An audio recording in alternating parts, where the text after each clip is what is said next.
বধৎসি ভীমং ভবপাশবন্ধম ছিনৎসি সর্বস্ব সমস্ত বন্ধম নৈবাত্মনো ভক্তকৃতম তু বন্ধম।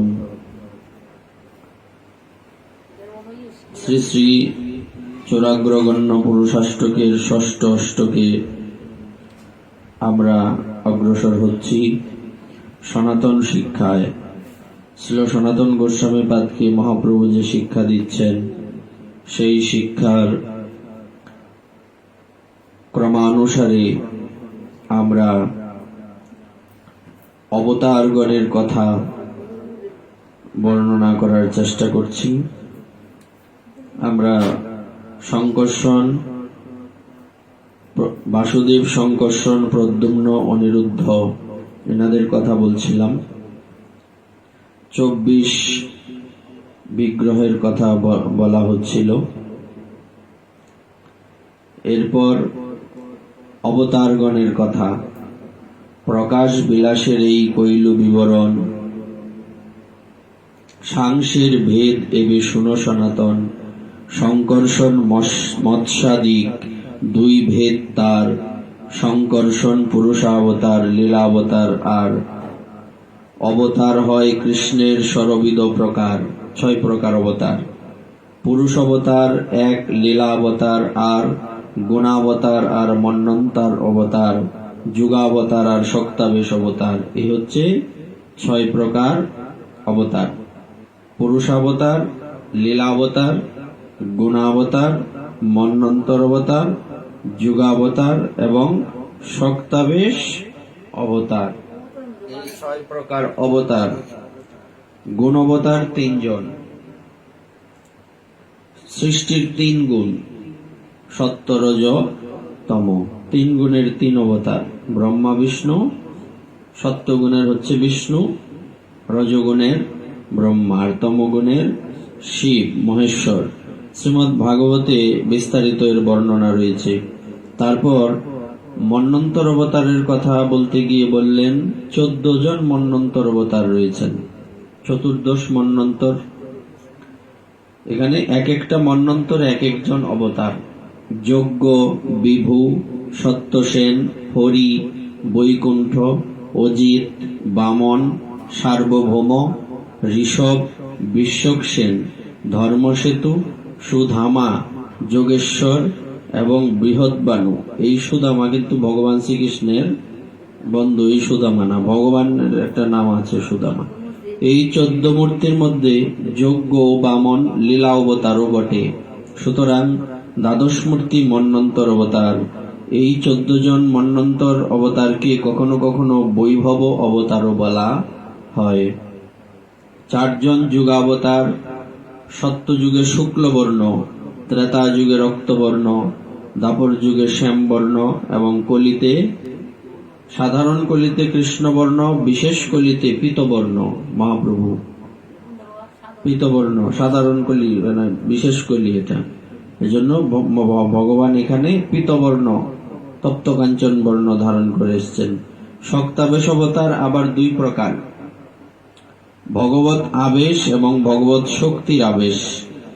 কপিল দেব, ঋষভদেব হলেন ভগবত আবেশ, ভগবানের আবেশ। আর ভগবত শক্তির আবেশ হচ্ছেন শেষনাগ, অনন্তদেব, ব্রহ্মা, চতুষ্ষণ, নারদমণি, মহারাজ পৃথু এবং পরশুরাম।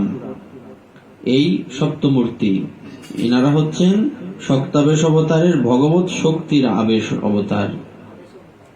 বাল্যপৌগণ্ড হয় বিগ্রহের ধর্ম, এত রূপে লীলা করেন ব্রজেন্দ্র নন্দন, অনন্ত অবতার কৃষ্ণের নাহিক গণন, শাকাচন্দ্র ন্যায় করি দিগদর্শন। শুধুমাত্র কিঞ্চিত বুঝানোর জন্য এটা বলা হচ্ছে। ইচ্ছা শক্তি প্রধান কৃষ্ণ, ইচ্ছায় সর্বকর্তা, জ্ঞান শক্তি প্রধান বাসুদেব অধিষ্ঠাতা। ইচ্ছা শক্তির প্রধান হচ্ছেন কৃষ্ণ, ইচ্ছায় সর্বকর্তা। ইচ্ছা শক্তির অধিষ্ঠাতা শ্রীকৃষ্ণ, কেননা তার ইচ্ছার প্রভাবে সবকিছুর প্রকাশ হয়। এবং জ্ঞান শক্তির অধিষ্ঠাতা হচ্ছেন বাসুদেব। ইচ্ছা শক্তি, জ্ঞান শক্তি এবং ক্রিয়া শক্তি ব্যতীত সৃষ্টি সম্ভব নয়। এই 3টি শক্তির সমন্বয়ের ফলে জড়জগৎ রচিত হয়।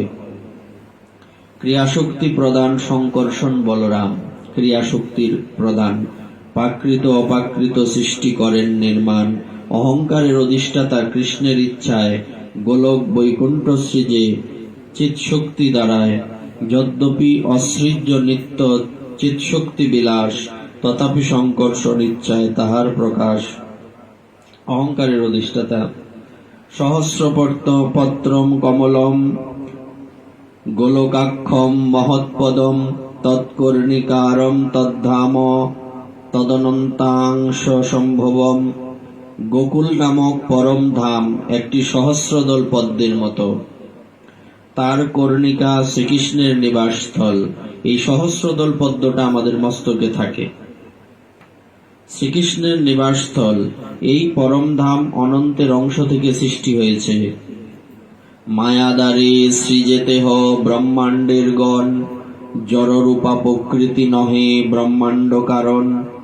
জড় হইতে সৃষ্টি নহে ঈশ্বর শক্তি বিনে, তাহাতেই সংকর্ষণ করে শক্তির আধানে।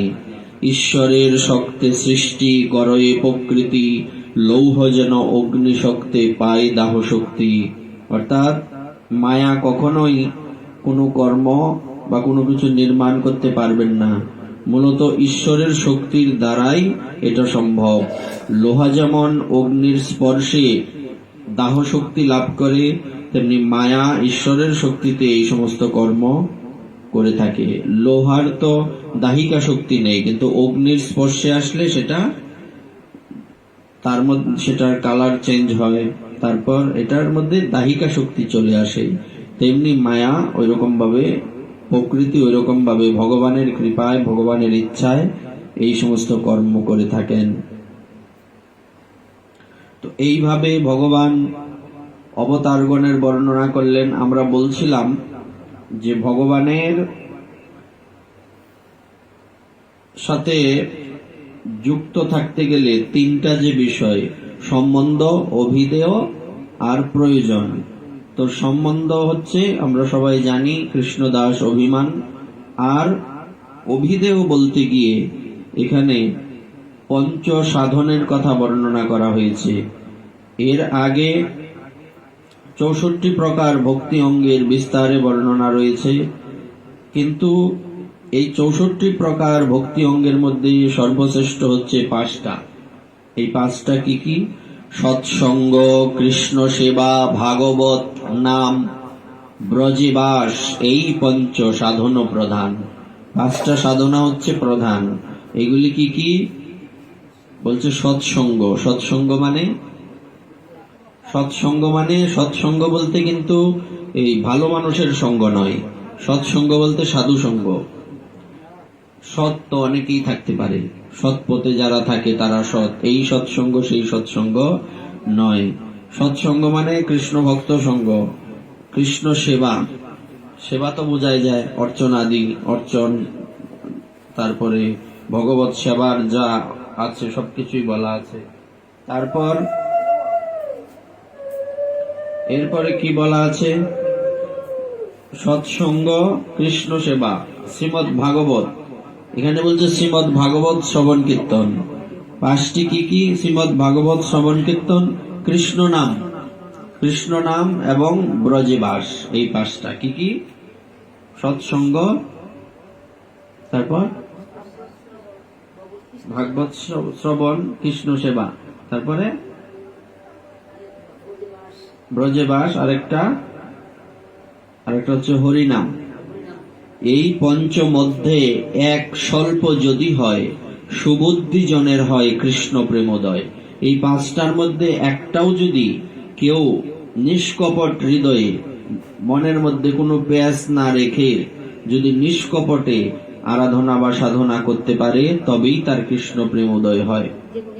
যে কোনো একটা হলেও যথেষ্ট, কিন্তু আমরা কোনোটাই মন থেকে করতে পারি না। এটা লোক দেখানোই বেশি, বেশিরভাগ কিন্তু সাধন ভজনটা লোক দেখানো।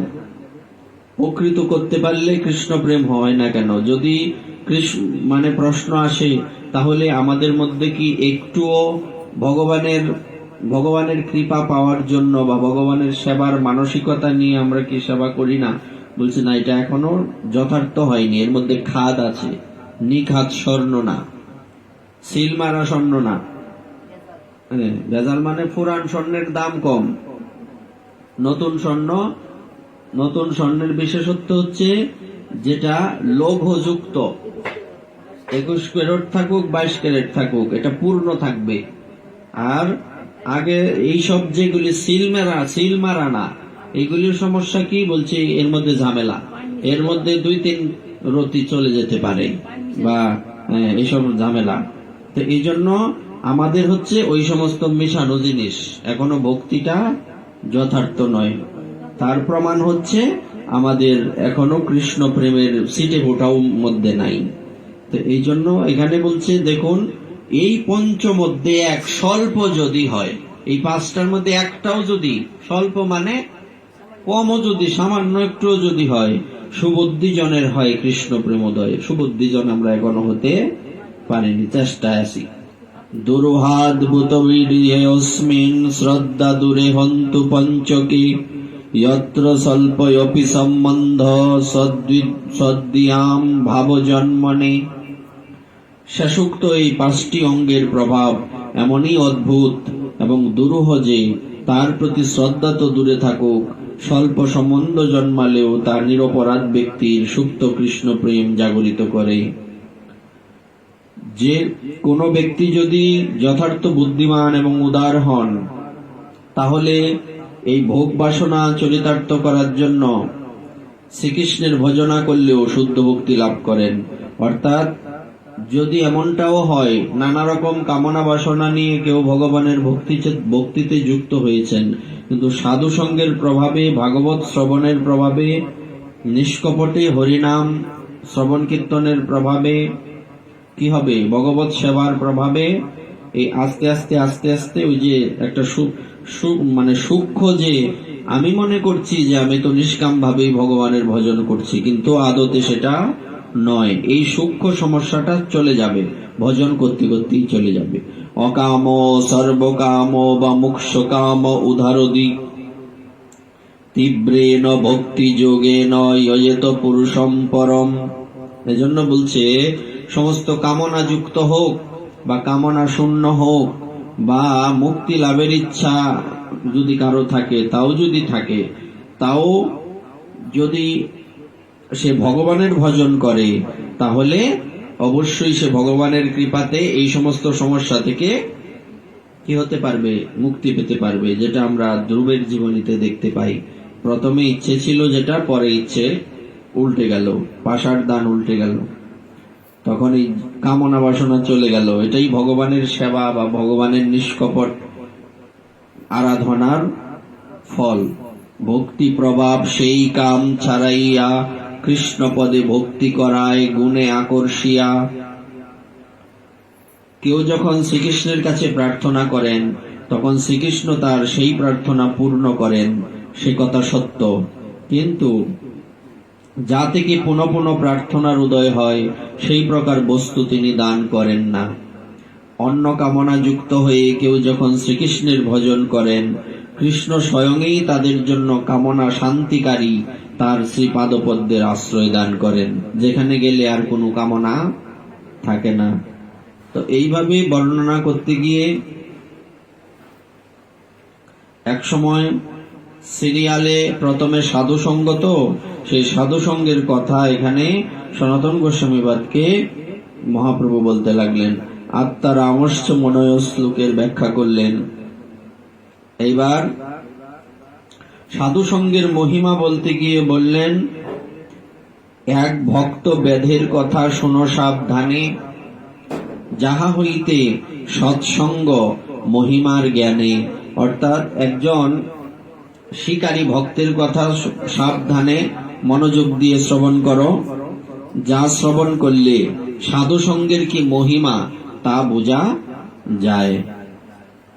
একদিন শ্রী নারদ দেখি নারায়ণ ত্রিবেণী স্নানে প্রয়াগে করিলা গমন। একদিন দেবর্ষি নারদ কি করলেন, ভগবানকে প্রণাম করে ভগবত দর্শন করে সেখান থেকে ত্রিবেণী স্নানে প্রয়াগে এলেন।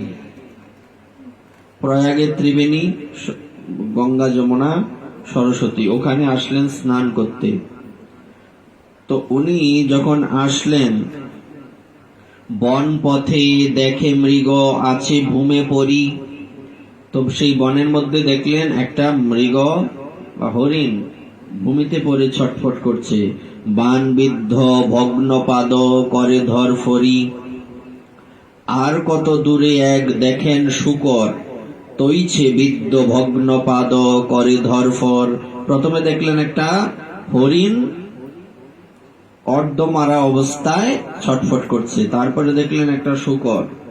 ওইছে এক শশক দেখে আর কত দূরে। শশক মানে জীবের দুঃখ দেখি নারদ ব্যাকুল অন্তরে। শশক, শশক মানে খরগোশ। কত দূরে দেখে বেদ বৃক্ষে ওত হইয়া, মৃগ মারিবারে আছে বান জুড়িয়া। একটা বৃক্ষের পিছনে এক কালো শিকারী, খাটো দেখতে, নিষাক্ত, সে কি করলো, বান জুড়ে বসে আছে, আরেকটা হরিণকে তাক করেছে। শ্যামবর্ণ রক্ত নেত্র মহাভয়ঙ্কর শিকারীর পরিচয় দেওয়া হচ্ছে। কালো বর্ণ, চোখটি লাল, দেখলি ভয় লাগে, মহাভয়ঙ্কর। ধনুর্বাণ হস্তে যেন যম দণ্ডধর, তাকে দেখলে মনে হয় মনে যমরাজেরও বাস করে দেব। বিষয়টা এরকম। পথ ছাড়ি নারদ তার নিকটে চলিল। এতক্ষণ চিন্তা করলেন, আধমরা অবস্থায় এই পশুগুলিকে কে রাখলো।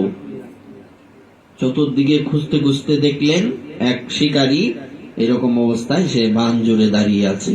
দেবর্ষি নারদ তার কাছে গেলেন। পথ ছাড়ি নারদ তার নিকটে চলিল, নারদে দেখি মৃগ সব পলাইয়া গেল। যেটাকে তাক করেছে, দেবর্ষি নারদের শব্দ শুনে চলে গেল। ক্রুদ্ধ হইয়া বেদ তারে গালি দিতে চায়, নারদের প্রভাবে মুখে গালি নাহি আয়। অর্থাৎ তার কি হলো, বলছে কি, গীতাতে দেখবেন লেখা আছে, ভগবান বলছেন যে কি, যখন কামনা বাধাপ্রাপ্ত হয় তখন কি হয়, ক্রোধ আসে। এরকম দেহ তো বিষয়ান পুংস সঙ্গস্তে সুপজায়তে আছে না। তো এখানে বলছে এই কামনা বাধাপ্রাপ্ত হয়েছে, হরিণটাকে আর বান মারতে পারেনি। ক্রুদ্ধ হয়ে বেদের মনে আসলো যে এই সাধুকে এবার গালি দেব, কিন্তু দেবর্ষি নারদের সঙ্গের প্রভাবে, তার ভজনের প্রভাবে তার মুখ দিয়ে, ওই বেদের মুখ দিয়ে গালি আসে না। গোসাই প্রয়াণ পথ ছাড়ি কেনে আইলা, তোমা দেখি মোর লক্ষ্য মৃগ পলাইলা। আপনি সাধু, আপনি ভালো রাস্তা দিয়ে যাবে, জঙ্গলে কি করেন আপনি? আপনাকে দেখে আমার যে লক্ষ্য মৃগ সে পালিয়ে গেল। নারদ কহে পদ ভুলি আইলাম পুছিতে, মনে এক সংশয় হয় তাহা খণ্ডাইতে। পদ ভুলে এদিকে চলে এসছি, কেন না তোমার কাছে কিছু জিজ্ঞেস করতে এসছি। পথে যে শূকর মৃগ জানি তোমার হয়, এদেরকে যা আর অর্ধমারা করে ফেলে রেখেছ, মনে হচ্ছে এগুলি তোমার। বেদ কহে যেই কহ সেই তো নিশ্চয়, যে কথা সত্য। নারদ কহে যদি জীবে মারো তুমি বান, অর্ধমারা করো কেনে নালৌ পরাণ। এরম অবস্থা কেন, অর্ধেক মেরে ফেলে রাখো কেন? বেদ কহে শোনো গোসাই, মৃগারি মোর নাম। তার নাম কি? মৃগারি। পিতার শিক্ষাতে আমি করি ওইছে কাম। কি বলছে? এই কর্ম আমি কার থেকে শিখেছি? আমার পিতার থেকে শিখেছি। অনেক সময় আমরা বলি যে এই কি বলা হয়, যে এই আমার বংশের এরা এরকম করে গেছে তাই আমিও করি। এই কথার কোনো ভিত্তি নাই। আর আরেকটা বিষয় হচ্ছে, অনেকে বলে না সমাজে থাকতে গেলে সমাজের কিছু কথা মানতে হয়, সমাজ তো তোমাকে নরকে নেবে, তুমি কি সমাজের কথা নরকে যাইতে রাজি আছো? অপশন দুইটা, যদি সমাজের কথা মানো তাইলে তুমি নরকে যাবে, আর যদি সমাজের কথা না মানো, সমাজের এরা কি করলো তাতে কিচ্ছু আসে যায় না, কারণ সমাজ তোমারে খাওয়ায় না পড়ায় না। কিন্তু দেখা যায় কি, সমাজের কথায় তোমরা কি করো? অশাস্ত্রীয় কর্ম করো। করো কিনা? কেন করবা? বলো বাধ্য। কি এর বাধ্য? তোমার কি জেল ফাঁস দিব? তোমার ওই কুরকুরানি তোমার কি জেল ফাঁস দিব? তা তুমি কেন সমাজের কথা যেটা শাস্ত্রের সাথে মিল নাই মানবা কেন? পুরুষোত্তম মাসেও তোমাদের মোচ্ছাদি করতে হয়। মোচ্ছাদি কোন অনুষ্ঠান শাস্ত্রে আছে? বলো, আছে? একটা জায়গায় দেখাইতে পারবা? তো এই জন্য এইরকম কাজ তোমরা কেউ করবা না। আস্তে হ্যাঁ, এই বিধান ওই যে মূর্খ সমাজ তো মূর্খ বেশিরভাগ। এটা তো গ্রন্থ পড়ে না কোনো। এটা কিভাবে বিধান হয়? প্রশ্ন মানে এটা তো আমারে প্রশ্ন করার আগে লজ্জা পাওয়া উচিত আপনাদের। মচ্ছাদি খাওয়ান লাগে, পরে মইরা এটি ভূত হইবার লেগে খাওয়ান লাগে। মচ্ছাদি বলতে কোনো অনুষ্ঠান নাই। হ্যাঁ, তো তোমার বাড়ি তো করছো। সুতরাং অনর্থক যারা কাষ্ঠজ্ঞাতি এরা তো সিরা দইয়ে না খা। আচ্ছা, এটা আছে নাকি এটা দেয়ার বিষয়, এটা তো আর নিষিদ্ধ না, খাইলে খাক। যেটা নিষিদ্ধ না শাস্ত্রে, সমাজে কথা বললে তুমি বেশি করে মানো, কোনো আপত্তি নাই। কিন্তু যেই কথা শাস্ত্রে নিষিদ্ধ এবং নিন্দনীয়, এই কর্ম কখনোই করা যাবে না। এখানে বলছে, বেদ বলছে যে তুমি তো এই কথা আমাকে বলছো ঠিক আছে, কিন্তু আমি আমার পিতা ওই কাজ করছে, আমিও এই কাজ সিরিয়ালে পরম্পরায় করতেছি, এই জন্য কথাটা আসছে। এই যে কখনোই এই কাজ সমর্থনও করবেন না, এবং যদি কেউ সমর্থনও করে এই কাজে, সে নরকে যাবে নিশ্চিত, তাতে কোনো সন্দেহ নাই। অর্ধমারা জীব যদি ধরফর করে, তবে তো আনন্দ মোর বারোয়ে অন্তরে।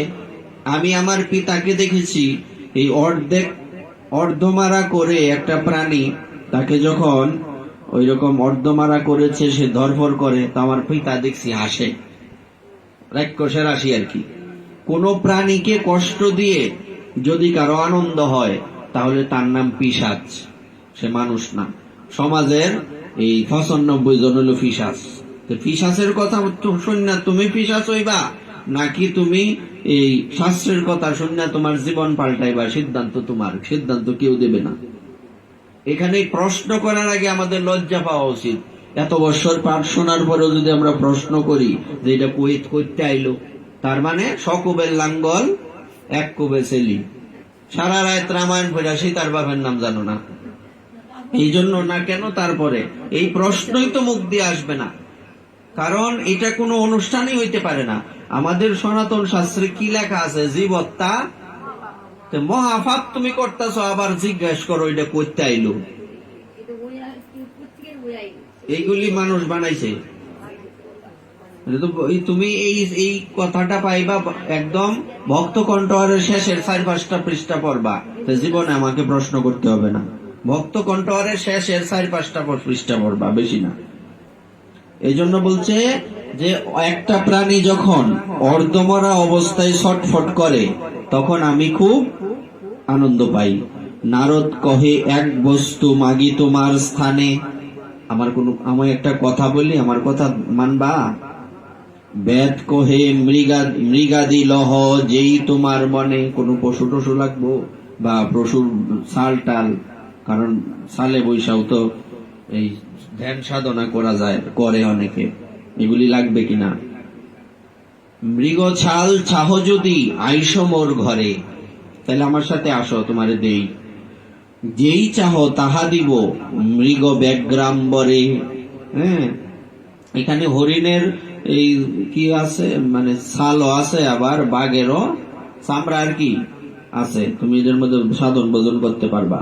নারদ কহে ইহা আমি কিছু নাহি চাই, আর এক দান আমি মাগি তোমা ঠাই। অন্য কিছু চাই। কালী হইতে তুমি যে মৃগাদি মারিবা, প্রথমেই মারিবা, অর্ধমারা না করিবা, একবারে মারবা। বেদ কহে কিবা দান মাগিলা আমারে। এটা কোনো কথা হইল? আমি একবারে মারে লাইলাম, সমস্যা কি? এটা তো আমার কোনো ব্যাগ পাইতে হবে না। কিন্তু অর্ধ মারিলে কিবা হয় তাহা কহ মরে। কথাটা ঠিক আছে, কিন্তু অর্ধেক মারলে সমস্যা কি? বেদ কহে, আচ্ছা, নারদ কহে অর্ধ মারিলে জীব বেশি ব্যথা পায়। মানে এমনে যে তুমি প্রাণী হত্যা করবা এতেও তোমার নরকে যাইতে হবে, কিন্তু তোমার মানবিকতার হিসাবে এখানে বলছে অর্ধ মারিলে জীব বেশি ব্যথা পায়। এটা তো তোমার পৈশাচিক আনন্দ, এটা তোমার ঠিক না।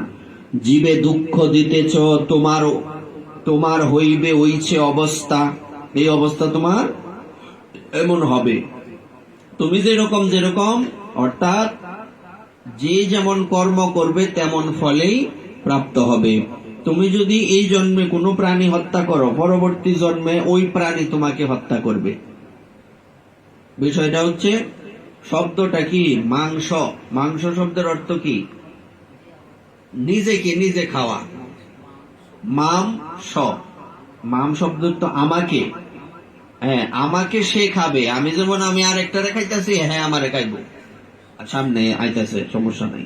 সুতরাং এই কথা এখানে বলা হয়েছে। বেদ তুমি জীব মারো, অল্প অপরাধ তোমার, কদর্তনা দিয়া মারো এ পাপ অপার। তুমি, তোমার কাছে আমার একটা দাবি, হুট করে যদি প্রাণী হত্যা বন্ধ করো, পারতো না, এই জন্য বলছে অর্ধেক মারবা। হ্যাঁ, এইবার কদর্তিয়া তুমি যত মারিলা জীবেরে, তারা তৈছে তোমাকে মারিবে জন্ম জন্মান্তরে। তা আগে আমরা বলছি, নারদ সঙ্গে বেদের মন পরশন্ন হইল, তার বাক্য শুনে মনে ভয় উপজিল। আসলে তো আমাদের ডর ভয়ও নাই। হ্যাঁ, আমাদের যদি ডর ভয়ও থাকতো তাইলে আমরা এই কাজ করতে পারতাম না। গ্রন্থে তো এরকম লেখা আছে, এবং ভয়টা আমাদের নাই বলে আজকে এই দুরবস্থা। আমাদের ভয় থাকা উচিত। বেদের কিন্তু ভয় হয়েছে মনে। বেদ কহে বাল্য হইতে এই আমার কর্ম, আমি আজকেরতে করি না এই কাজ, কবেতে করি? বাল্যকাল থেকে আমি এই কাজ করি। কেমনে তরিম মই পামর অধম, যে কত ভাব যে করছি তার কোনো ঠিক ঠিকানা নাই, তা আমার উদ্ধার কেমনে হবে? এবার জিজ্ঞেস করছে বেদ। এই পাপ যায় মোর কেমন উপায়ে, কোন উপায়ে এই পাপ যাবে? নিস্তার করহ মোরে পরি তোমার পায়ে।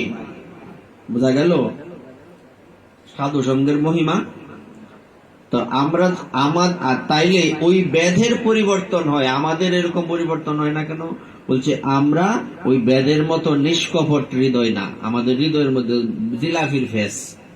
ওই শিকারীর এটা ছিল না, সে সহজ সরল ছিল। এজন্য সরল ব্যক্তি কিন্তু ভক্তির প্রথম অধিকারী। সরল ব্যক্তি সে তাড়াতাড়ি ভক্তি পাবে।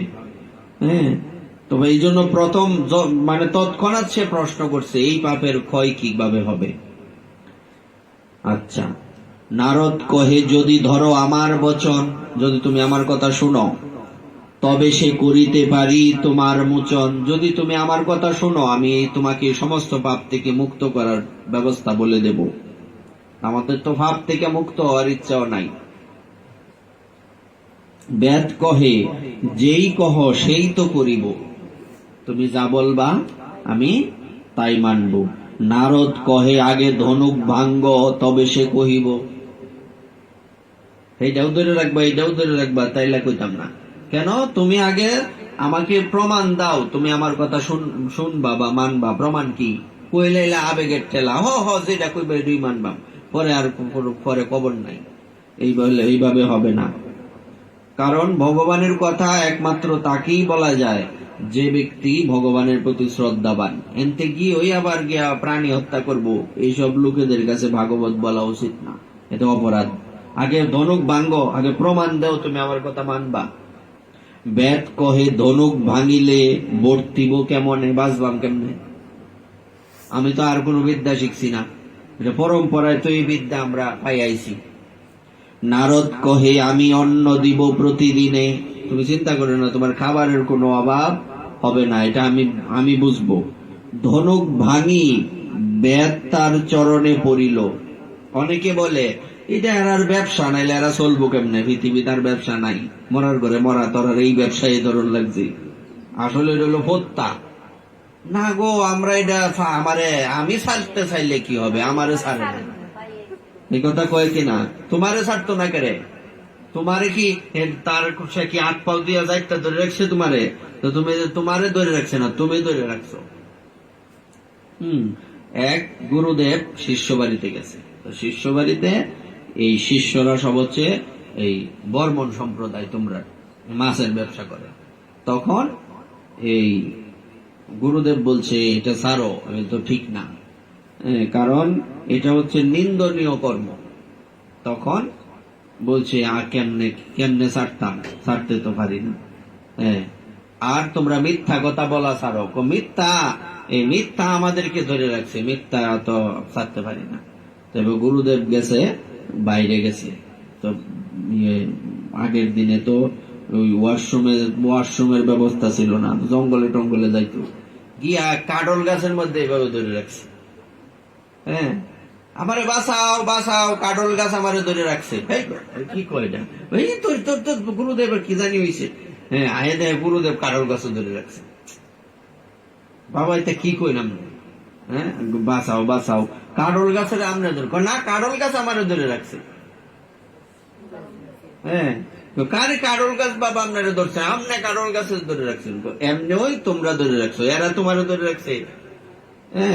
এই জন্য অনেকে বলে যে এরা তো কিভাবে ধরে রাখবো? এরা তুমি তোমার মধ্যে যদি মনুষ্যত্ব থাকে, জীবনে তো অনেক কিছুর জন্য যুদ্ধ করছো, না করো না? আমাদের জীবনটা কি একটা যুদ্ধ। এই যুদ্ধটা স্বীকার করো না কেন? যেটা তোমার সাথে যাইবো, বাকিগুলি তো একটাও সাথে যাইতো না। এই যুদ্ধ করে লাভ কি? তারপর ধনুক, আচ্ছা, ধনুক ভাঙি বেদ তার চরণে পড়িল, তারে উঠাইয়া নারদ উপদেশ করল। কি বলছে? ঘরে গিয়া ব্রাহ্মণে দেহ যত আছে ধন, এক এক বস্ত্র পরি বাহির হও দুইজন। স্ত্রী আছে তোর সাথে, বলছে তুমি এক কাজ করো, তুমি এই সমস্ত প্রাণী হত্যা করে যে অর্থ কামাইছো, এটা অবৈধ অর্থ, তো এইসব তুমি ব্রাহ্মণে দান করো, করে এক বস্ত্র পরে দুইজন ওই ঘরের থেকে বের হও। ওই ঘরও পবিত্র, এই বাড়ি তাও দিত না। নদী তীরে একখানি কুঠির করিয়া, নদীর তীরে একটা কুঠির করে, তার আগে এক পিণ্ডি তুলসী রূপিয়া। তখন এই কুটিয়ার সামনে একটা তুলসী বেদি তৈরি করো, তুলসী পরিক্রমা করো, তুলসী সেবন, তুলসী সেবা করো, নিরন্তর কৃষ্ণ নাম করহ কীর্তন। আমি তোমায় বহু অন্ন পাঠাইমু দিনে, সেই অন্ন লবে যত খাও দুইজনে। কত খাইতার বা দুইজনে? বহু অন্ন আইব, চিন্তা করে না। তবে সেই মৃগাদি তিনে নারদ সুস্থ কইল, সুস্থ হইয়া মৃগাদি তিনে ধাইয়া পলাইল। ওই যে অর্ধেক মারা দেবর্ষি নারদ স্পর্শ করিয়া সুস্থ করছে। দেখিয়া বেদের মনে হইল চমৎকারী। দেখি এটি তো মল লইলেরই অত তাড়াতাড়ি এই সাধু দৌড়ছে, ভালো হয়ে গেছে। বিষয়টা কি? ঘরে গেল বেদ, গুরুকে করি নমস্কার। যথাস্থানে নারদ গেলা, বেদ ঘরে আইল, নারদের উপদেশ সকল করিল। যে যে উপদেশ করেছেন দেবর্ষি নারদ, সবকিছুই করলেন। গ্রামে ধনী হইল, বেদ বৈষ্ণব হইল। গ্রামের মানুষের সর্বনাশ, সে হইল বেদ, সে হয়েছে বৈষ্ণব। কৌকি গ্রামের লোক সব অন্ন আনিতে লাগিল। গ্রামে ধনী হইল, গ্রামে এই কথা যখন জানতে পারছে, এত বড় শিকারী, সে প্রতিদিন এত এত প্রাণী বধ করে, সে বৈষ্ণব হইছে। দেখাইছে কেমন বৈষ্ণব, কেমনে কি সম্ভব? আছে না এরকম মানুষের, তামসা দেখতে যায় না। আর কোন দুষ্ট ব্যক্তি যদি সাধু হয়, তাইলে মানুষ আরো বেশি আসে। দেখিছে কেমনে ভালো হইল। এবং একলাই না তো, বৈষ্ণব দেখতে গেলে তো কিছু আনন্দ লাগে। গ্রামের লোক সব অন্ন আনিতে লাগিল। একদিন অন্ন আনে 10-20 জনে, 10-20 জনে অন্ন বস্তা বুঝলি, ব্যাগ বুঝলি, সিধা লই আর কি। দিনে তত লয় যত খায় দুইজনে। একদিন, আচ্ছা আগে কি বলছে যে চলবাম কেমনে, পেট তো বরণ লাগবো। এবার প্রতিদিন কয়জনে লয়ে? 10-20 জনে খায়, এবার করতে খাইতে হচ্ছে। এইবার এভাবে দিন চলছে। একদিন নারদ কহে, শুনহ পর্বতে, আমার এক শিষ্য আছে, চলহ দেখিতে। পর্বত মুনিকে দেবর্ষি নারদ বললেন যে জঙ্গলে আমার এক শিষ্য আছে, নদীর তীরে, চলো একটু দেখে আসি। মানে বন্ধুস্থানীয় আর কি, দুই সাধু আসছে।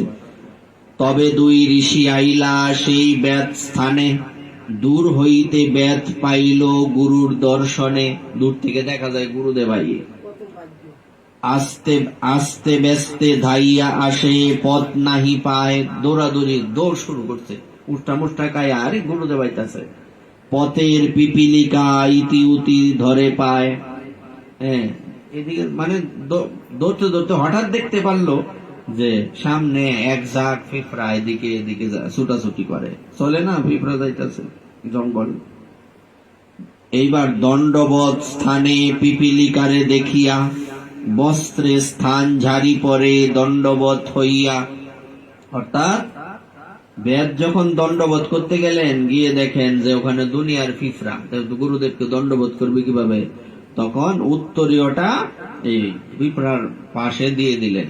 দেওয়ার সাথে সব পিঁপড়া উত্তরীর মধ্যে উঠছে না, জায়গা খালি হয়েছে, পরে প্রণাম করছে। চিন্তা করো।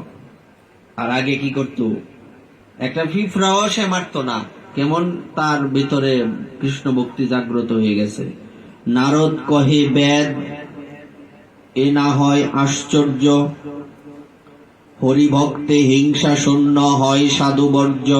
নারদ মুনি তখন বললেন, হে বেদ, তোমার এই আচরণ দর্শন করে আমি আশ্চর্য হইনি।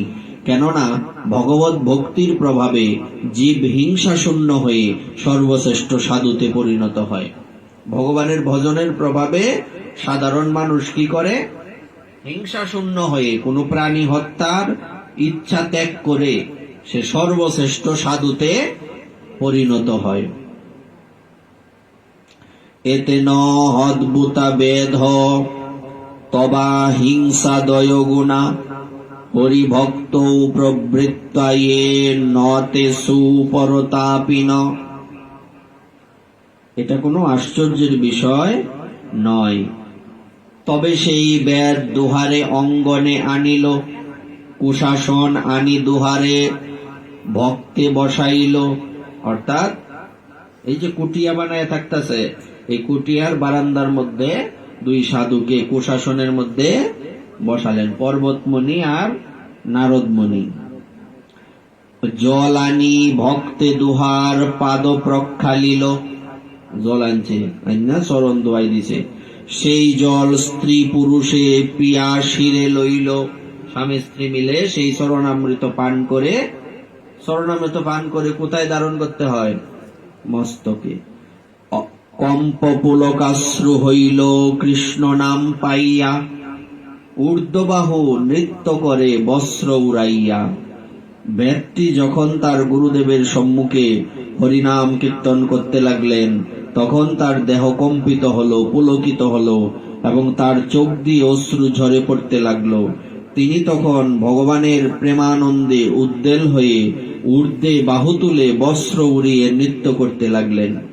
দেখিয়া বেদের প্রেম পর্বত মহামণি, নারদের কহে তুমি হও স্পর্শমণি। অর্থাৎ বেদের এই প্রেম দেখে নারদ মুনিকে কি বলতে লাগলেন, তুমি স্পর্শমণি। নতুবা এইভাবে পরিবর্তন হয় কিভাবে, এরা তো এই দুই স্বামী স্ত্রী তো অসুর রাক্ষস, এরা মানুষ হয়েছে কিভাবে, সাধু হয়েছে কিভাবে, একমাত্র তোমার কৃপাতে, তুমি স্পর্শমণি। ওহো ধন্যয়সি দেবর্ষে কৃপয়া যস্য তৎক্ষণাৎ, নিচ অদ্ভুত পলক লেভে লুব্ধ করতি মুচ্যতে।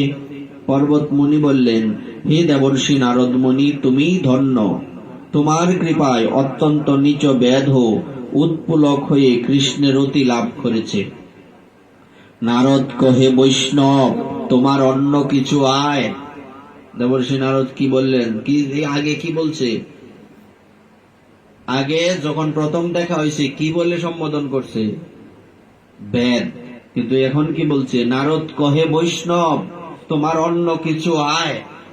এবার কিন্তু নামও বলেনি, কি বলছে, বৈষ্ণব। বেদ কহে যারে পাঠাও সেই দিয়া যায়। দুনিয়ার মানুষ আই ঘর ভর্তি, এগুলি রাখবাম কই, আর আরো অপচয় হয়।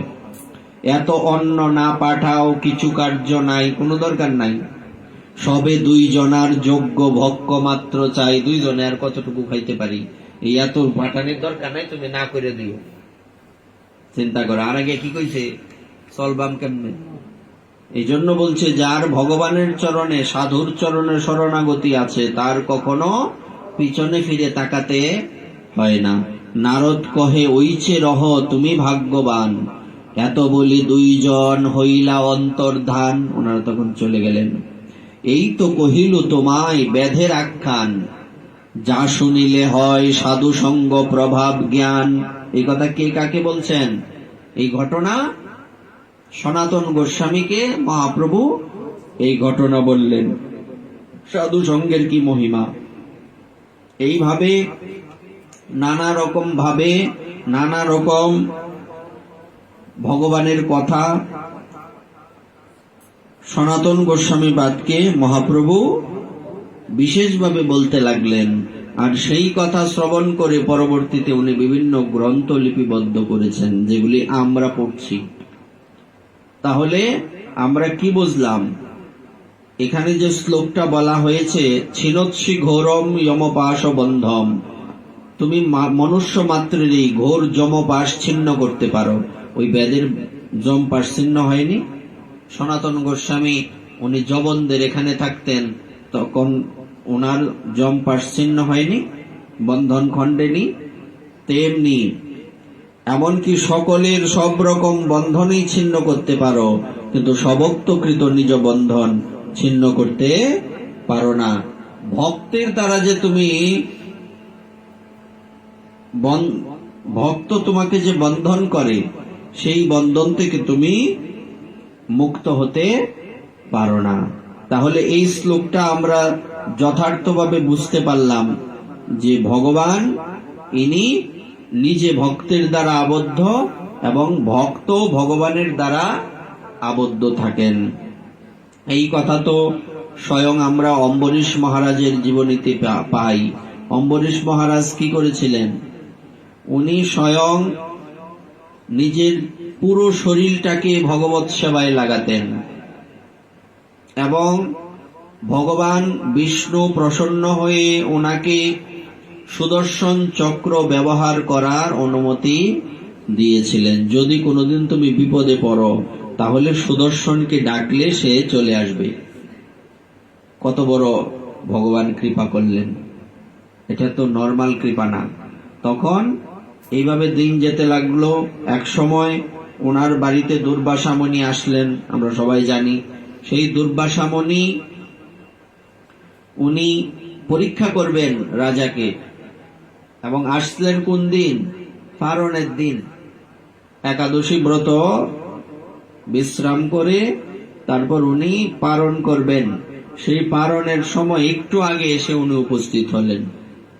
তখন উনাকে দেখে রাজা বললেন, অম্বরীশ মহারাজ, যে আমার কত সৌভাগ্য, পারণের আগে আপনার মতো একজন এত বড় সাধুর দর্শন আমি পেলাম। আপনি কৃপা করে স্নান করে আসুন, তারপর আপনাকে প্রসাদ পাইয়ে সেই অধরামৃত গ্রহণ করে আমি পারণ করব। কিন্তু দুর্বাসা মুনি যে স্নান করতে গেলেন, আর খবর নাই। এদিকে পারণের সময় চলে যাচ্ছে, এইদিকে উনি সব সাধুদের নিয়ে বসলেন যে কি করা যায়। পারণের সময় চলে গেলে তো প্রত্যবায় হবে, অপরাধ হবে, ব্রত ভঙ্গের অপরাধ হবে। ব্রতের ফল হবে কিনা সেটা আলাদা বিষয়, ফলের আশা ভক্তগণ করেন না, কিন্তু কি হবে? প্রত্যবায় হবে, ভজনের ক্ষতি হবে। কি করা যায়? তখন ওই সাধুগণ বললেন, আপনি জল পান করুন। জল পান করলে ভোজনও হয়, আবার উপবাসও ঠিক থাকে। তা আপনি তো এখন বিপদের মধ্যে আছেন, তো আপনি জল পান করুন।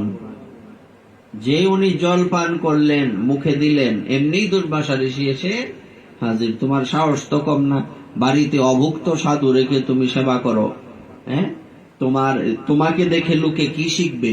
এই অপরাধের তোমাকে দণ্ড দিতে হবে। তখন উনি কি করলেন? ওনার জটা ছিঁড়ে একটা কৃত্তা নামক এক অগ্নি জ্বলজ্বল করছে, একটা মানে বিশাল এক মূর্তি তৈরি করলেন, সেই অস্ত্র নিয়ে আক্রমণ করলেন কাকে? অম্বরীশ মহারাজকে। অম্বরীশ মহারাজ এটা দেখে ভাবলেন, আচ্ছা আমার মৃত্যু হইলে হোক, তাতে কি। কিন্তু এখানে একটা ব্যাপার হচ্ছে, দুর্বাসা ঋষি বললেন যে তার রাজ্য ধ্বংস করো, হ্যাঁ, এখানে কেউ যাতে জীবিত না থাকে। তো এটা তো সার্বজনীন ব্যাপার হয়ে গেল। তো অম্বরীশ মহারাজ ভাবলেন, যদি উনি আমাকে আক্রমণ করে আমাকে একমাত্র মৃত্যুদণ্ড দিতেন তা আমি মানতাম, কিন্তু উনি আমার রাজ্যের ক্ষতি করতে এসছেন, সুতরাং আমার এই বিপদ থেকে মুক্তির কোনো রাস্তা নাই। অনেক বোঝানোর চেষ্টা করলেন, উনি বুঝে না। তখন উনি বাধ্য হয়ে সুদর্শন চক্রকে আহ্বান করলেন। মুহূর্তের মধ্যে সুদর্শন পড়ছে ইয়ের পিছনে, দুর্বাসা ঋষির পিছনে।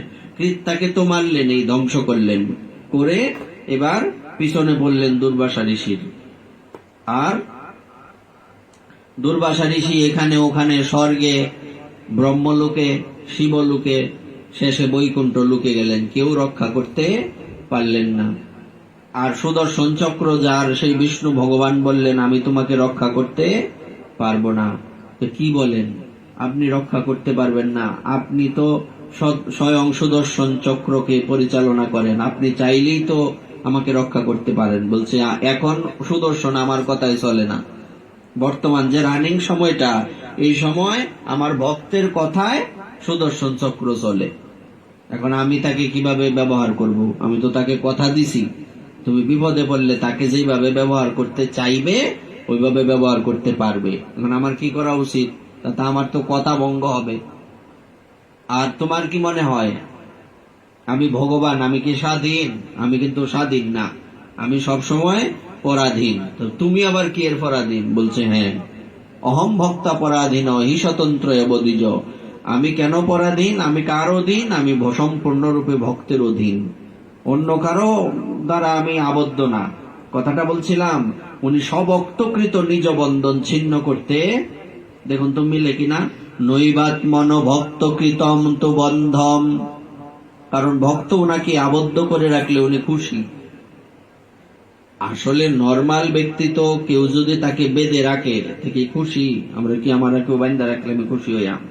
তো ভগবানকে যদি কেউ ভক্তিতে বেঁধে রাখে তাই ভগবান খুশি, এবং উনি এমন খুশি, পৃথিবীতে উনার একটা ক্ষুদ্র অংশ মায়া কি প্রভাব বিস্তার করে, একটা ছোট্ট ক্ষুদ্র অংশ।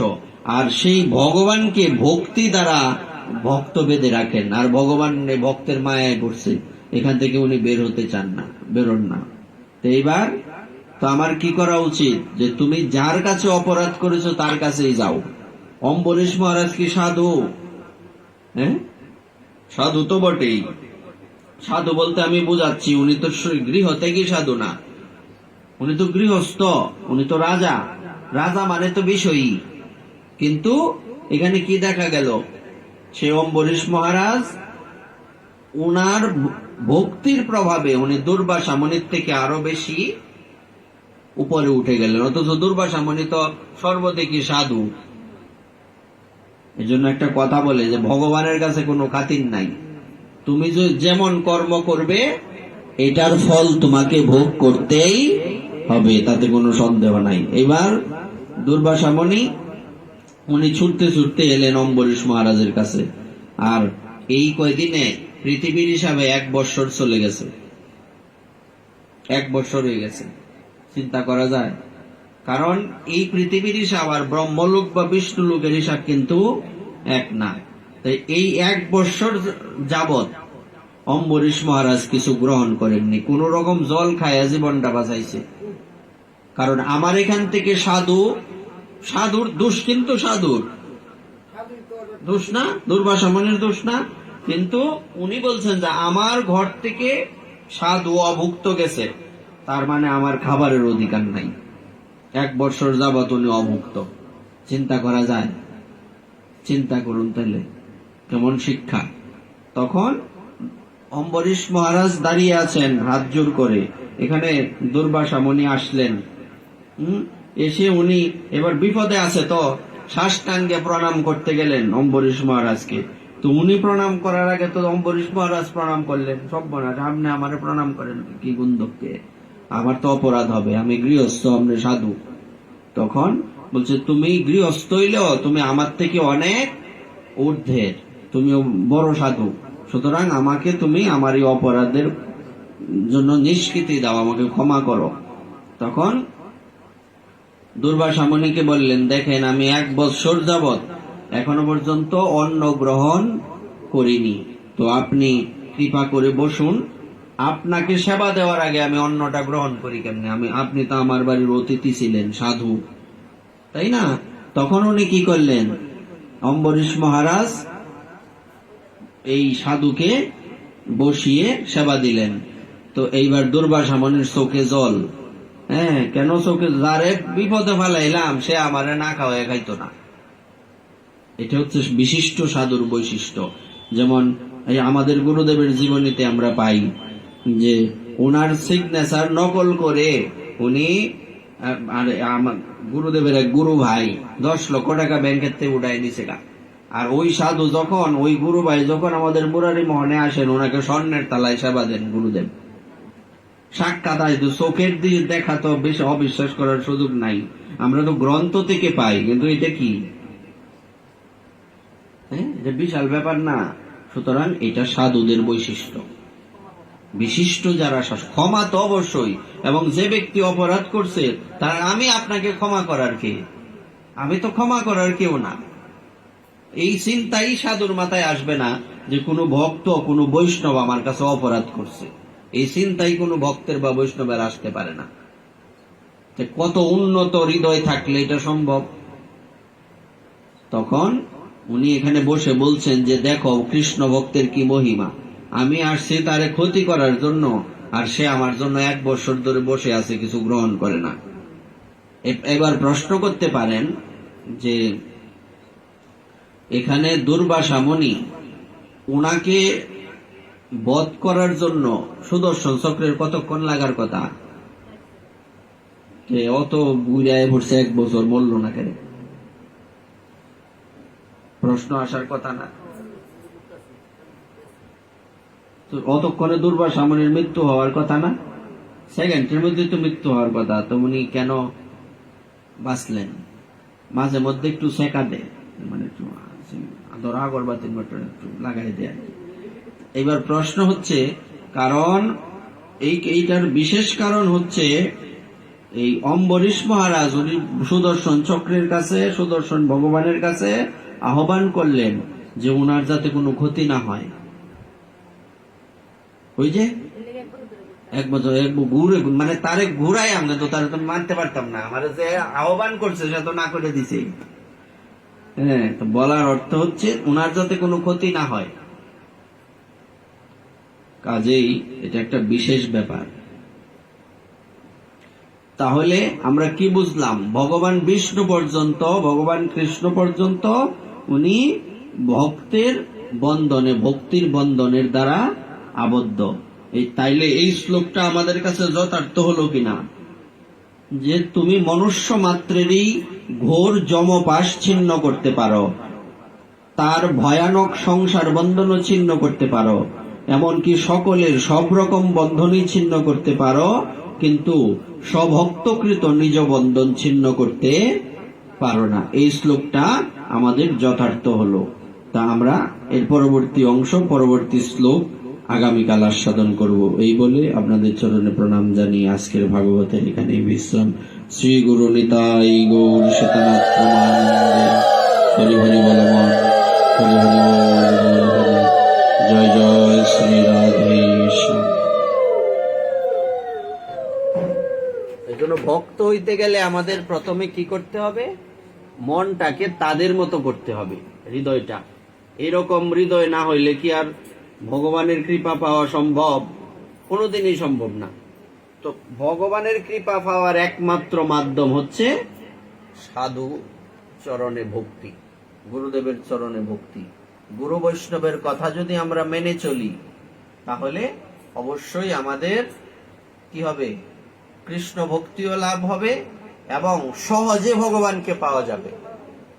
কান টানলে যেমন মাথা আসে, তেমনি যদি ভক্তকে আমরা ধারণ করতে পারি, তাহলে সেই ভক্তের কৃপাতে ভগবানও, ভক্ত হইল কান আর ভগবান হইল মাথা, কানে টানলে মাথা আসে না, এইরকম ভাবে আমরা ভগবানের কৃপা পাবো।